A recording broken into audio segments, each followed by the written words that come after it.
Today's Toy Spot, we're having a look at the Hasbro The Amazing Spider-Man 2 Marvel Legends Infinite series.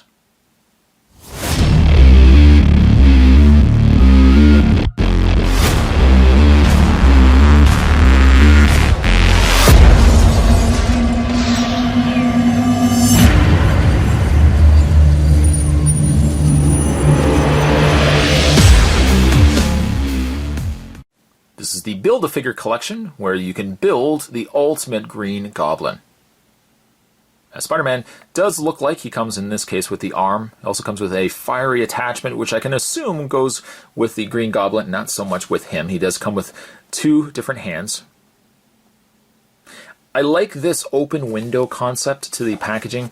Unfortunately, what I don't really like about this, which seems to be an ongoing trend, is the price. These particular figures, unfortunately, are over $20. They're anywhere from $25 to $27 a piece. I think that's extremely high. I certainly can condone maybe like an $18 price point to a $20 price point, $20 really being the max.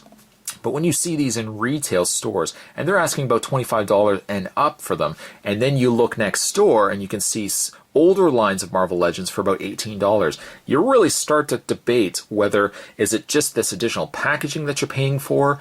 It certainly can't be said for the Build-A-Figure piece, because we've got Build-A-Figures with other Marvel Legends. It really makes you start wondering what they're charging the extra costs for. On the side of the package, there's a picture of Spider-Man. Actually, there's a picture of Spider-Man on both sides. And on the back, it says, "The Amazing Spider-Man, no matter what evil rises, the Amazing Spider-Man will summon the courage to defeat it. With great power comes great responsibility." Be on the lookout for other figures. There's the Spawn of Symbiotes. There's also Marvel's Electro, the Amazing Spider-Man. There's the Skyline Sirens. There's also the Deadliest Foes and Superior Spider-Man. This is one thing I really don't like, and I don't know why Marvel Legends is continuing to do this. I understand that they're trying to save on packaging. Sure, that's great. I understand that you want to do packaging and you don't want to have distinct packaging names and everything else, but you know what? I really don't like that they put, instead of putting the character's name, instead of putting Toxin, and instead of putting Carnage, they have to call it Spawn of Symbiotes. Instead of putting Spider-Woman and Black Cat, they call it Skyline Sirens. It's fine if you recognize the characters, but for anybody that's going into a store, especially if you're a child and you're asking for something for your birthday, and you're saying to your old Nana, "Can you get me Carnage?" And she's looking around on all of these packages and she's saying, I don't know why. I don't see Carnage. I only see, symbiotes. I don't know which one I'm supposed to be getting. I don't know why they could have not just put the name on it. And this isn't just really for this line. Spot's been seeing this a lot with other Marvel Legends. That really frustrates me. But needless to say, though, those are all the figures in this set. Now, truthfully, not all these figures are in this first wave. There is a revised wave that's going to have like Toxin, that's going to have Spider-Woman, and also going to have this character right here, which Spot really doesn't remember his name. But I think as far as I know, they all come with the same pieces for Green Goblin. So why they can't give us a different Build-A-Figure, or why they couldn't have just given us all the figures in this first line to start off with, no idea. But needless to say, Spot's talked long enough. I'm going to take myself a bit of a break. I'm going to get this opened up, and when we come back, we're going to start having a look at the Amazing Spider-Man Marvel Legends figures, and we're going to start it with the Amazing Spider-Man. Don't go anywhere, guys. Stay tuned. Included with all the Marvel Legends, you get yourself a little sheet, a little piece of paper that shows you how to put together the ultimate Green Goblin. So Spider-Man comes with one of the arms. It looks like what we're looking at a total of 6 figures. 6 figures to collect to build a fully completed Green Goblin. And on the side it tells you collect all of them to build a Green Goblin. And once again, they say Spawn of Symbiotes, and they also say Deadliest Foes. So I really don't like that. Moving that out of the way. The piece, obviously, that comes with Spider-Man is the arm of Green Goblin, which really on a sculpt level is a nice looking arm. I mean, obviously there's a lot more to it than just this arm, But I do like the bones, and I like the overall just detailing. Especially I like the claw. I like that really feral-like claw that's going to be on the Ultimate Green Goblin. And really, for any customizer, I think this would be a good start if you ever wanted to make yourself a Doomsday figure. But there's definitely more going to be coming. Obviously, Spot's going to be looking at more than just this particular figure. He also comes with some flame effect. Just a pliable kind of rubbery plastic. It just clips onto his arm like so. But it's nice. I'm still kind of more for the comic version, the original classic Green Goblin, as opposed to this Ultimate Green Goblin. But still, it's nice. It's nice. Spider-Man does come, I'm just going to put this to the side, Spider-Man does come with a pair of alternate hands. Currently, he is featured with his closed fists, and to switch them out are extremely easy. You're just going to take the hand and rotate it, just kind of pop it off. It's, unfortunately, a very, very small peg, so of course be very careful changing out hands. You don't want that peg to, break off. But you have Spider-Man with his web shooting hands.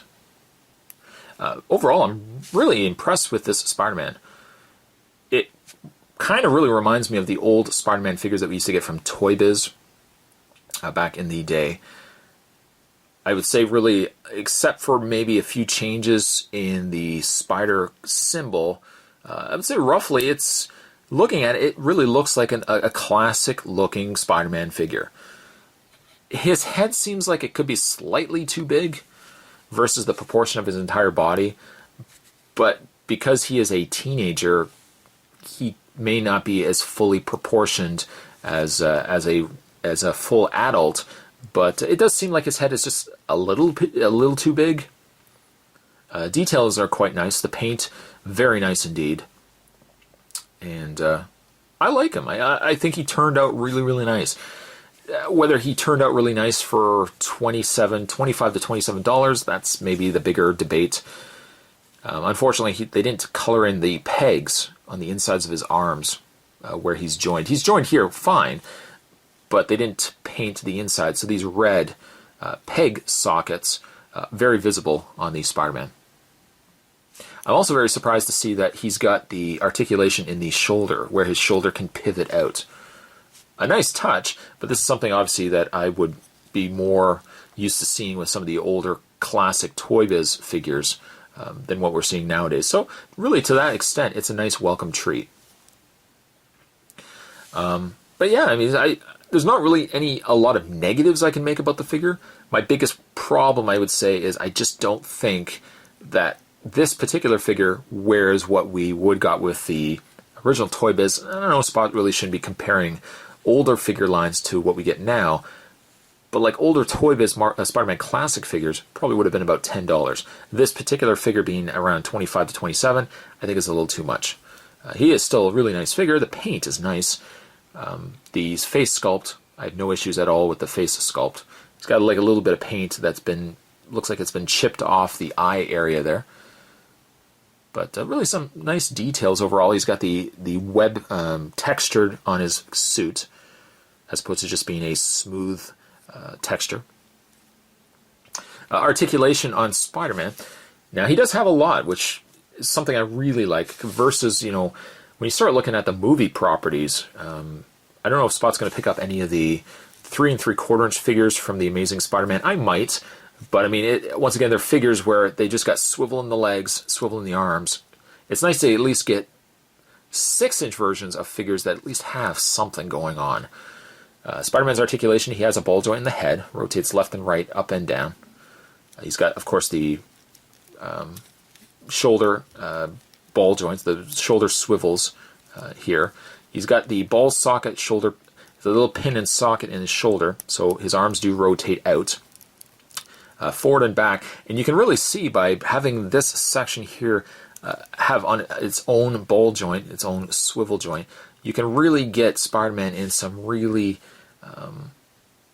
realistic poses that you wouldn't get normally with a figure.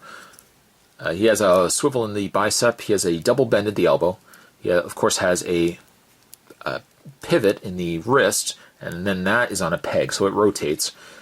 He's got the upper torso crunch, which clicks. I'm kind of surprised that it clicks.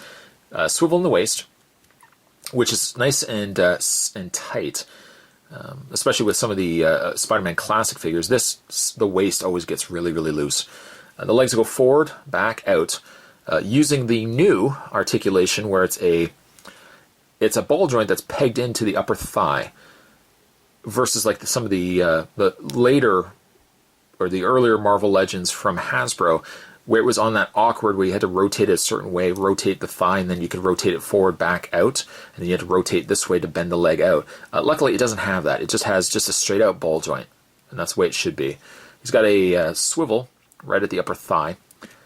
He has a double bend at the knee, swivel in the foot, and a bend in the foot itself, or swivel in the upper boot, and then bend at the foot. I would also I just don't want to keep picking apart the price, but if they're going to start charging $27, $25 for a figure like this, and that's really only locally for me, but if they're going to charge that much for this figure, it would be nice if they had come with a display stand or something along those lines. Figure as a whole, I'm very happy with, especially seeing as like some Spider-Man classic figures, like the McFarlane style Spider-Man, is extremely expensive. I think this is a really nice new version of Spider-Man that is really on par with some of the stuff that we got with the original Spider-Man classics and also the Toy Biz Marvel Legends. I think they did a great job on him. I just don't think that they should have charged as much for them as what they did. Spider-Man, though, on a sculpt and paint level, I'm going to definitely give him an 8.5. If you see him locally, and if you're not really all that concerned with picking up the entire set, I would definitely say Spider-Man. If you're going to just get a Spider-Man, get this guy over the 3 3/4 inch version of the figure from the movie property. This is just a better overall figure, and for the level of articulation in this figure itself, too, you can get a lot of different Spider-Man poses. There's nothing worse than getting a Spider-Man that you just can't pose in the dynamic ways that you would be used to seeing Spider-Man in the comics. And this Spider-Man definitely delivers with all that articulation. Today's Toy Spot, we're having a look at the Hasbro Marvel Legends Infinite Series. This was the Spider-Man Build-A-Figure wave, which again would be the Ultimate Green Goblin. Definitely more of those figures will be coming your way, as Spot's going to be looking at all the figures from this line and building the Ultimate Green Goblin. As always, thank you guys for watching. I'll see you guys next time.